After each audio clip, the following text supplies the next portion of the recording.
A pandemia da Covid-19 tornou aguda a consciência sobre a necessidade de mudança na forma como a saúde mental é gerida pelas corporações, em especial pelo aumento dos transtornos psicológicos, como depressão, ansiedade, abuso de substâncias e estresse. Os impactos podem ser negativos em vários aspectos para as empresas. E sobre esse assunto nós conversamos hoje com a psicóloga e consultora em desenvolvimento organizacional e humano, Amanda Manzi. Seja bem-vinda à Hora Extra, Amanda. Obrigada. Amanda, como as empresas estão lidando hoje com a saúde mental, em tempos de pandemia? É um dos desafios a serem enfrentados? Fabíola, eu percebo que não é de hoje que as empresas estão se preocupando mais com a saúde mental dos colaboradores. É claro que isso foi potencializado pela pandemia. Mas eu percebo que aquela velha história de que eu vou para o trabalho e deixo meus problemas em casa, que é uma balela, não está colando mais de jeito nenhum, né? Então as empresas, conscientes de que os seres humanos são indissociáveis, então onde eu vou, as minhas dores vão comigo, os meus problemas, as minhas questões. As empresas, então, de olho nisso, vêm trazendo o assunto saúde mental para dentro das organizações, também como rede de apoio, como rede preventiva para cuidar da saúde do colaborador, né? Então, hoje a saúde mental vem sendo tratada dentro das organizações, também porque a gente sabe que pessoas saudáveis, pessoas felizes, vão ter rendimento muito melhor dentro das empresas que trabalham. E quais seriam os profissionais mais adequados, né, de acordo com a competência e formação para lidar com essas questões? Quando a gente fala de adoecimento no trabalho, de estresse, de burnout, nós temos uma série de profissionais e de estratégias de enfrentamento. Então, nós temos os psicólogos, terapeutas no geral, fisioterapeutas também, o educador físico, porque a gente sabe da importância do cuidado com o corpo físico para que a mente também esteja bem. E além disso, a gente tem profissionais como nutricionista, né, para dar um apoio, porque o quanto a alimentação influencia para que eu me sinta bem, para que eu esteja bem. E aí nós temos, né, técnicas como o yoga, como o pilates, como a meditação, tudo isso como rede para dar apoio, para cuidar de fato da saúde mental dos colaboradores. Ok, Amanda, quem vai fazer a pergunta agora para você é a servidora pública Cristina Carneiro. Vamos lá?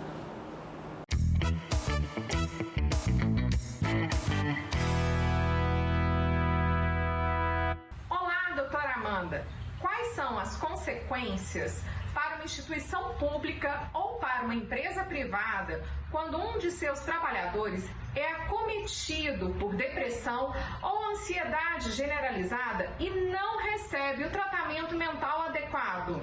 Cristina, pessoas adoecidas, colaboradores adoecidos, vão levar a ambientes adoecidos. Então, quando as organizações, sejam elas públicas ou privadas, não apoiam, não cuidam de um colaborador adoecido, ou quando essas empresas, essas organizações fecham os olhos, fazem de conta que nada está acontecendo, elas estão, na verdade, potencializando o ambiente adoecido. E o que isso vai gerar? Isso vai gerar situações que prejudicam o clima e certamente que prejudicam o desempenho não só das pessoas ao redor, como do time todo, né?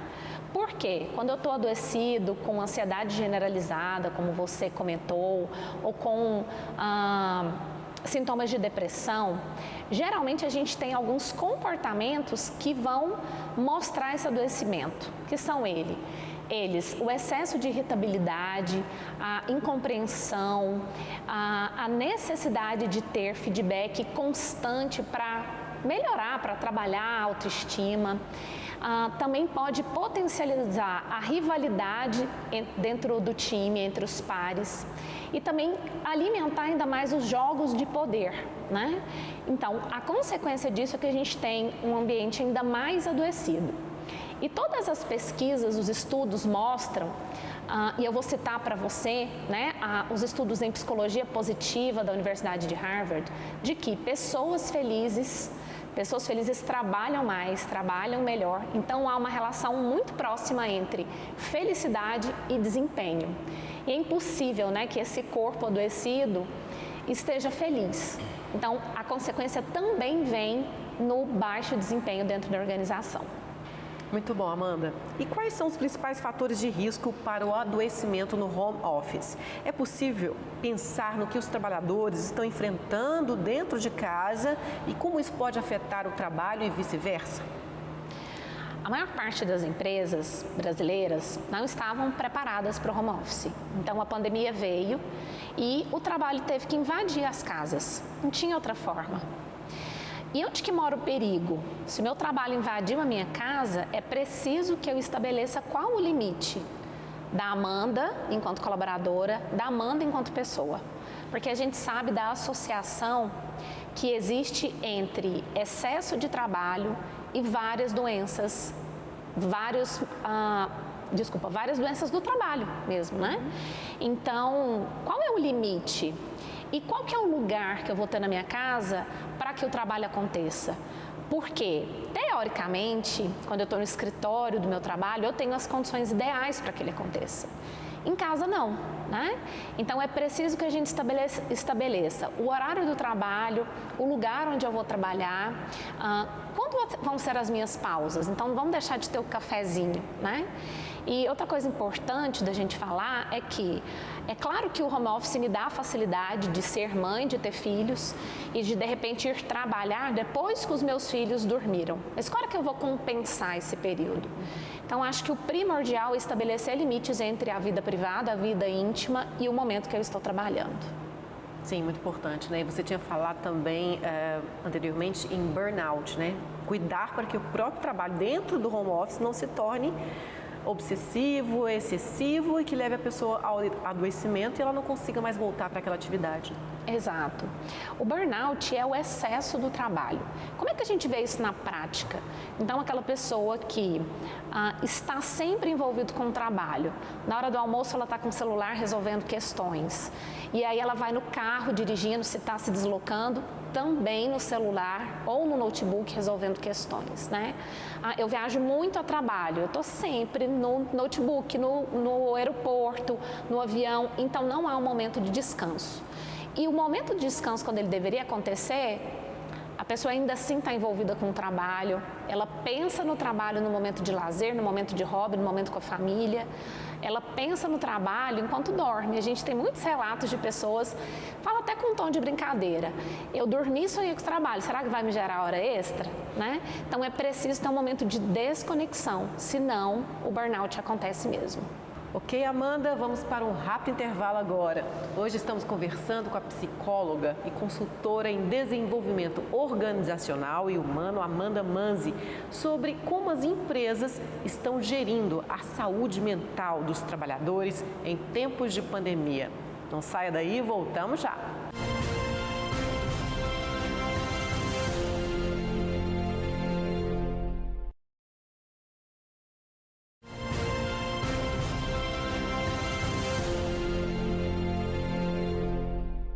Hora Extra está de volta. Hoje estamos conversando com a psicóloga Amanda Manzi sobre a gestão da saúde mental nas corporações. Amanda, houve mudanças com a nova cultura organizacional em tempos remotos, né? É mais difícil identificar os problemas dos empregados com o home office? A tecnologia, nesse caso, pode ajudar?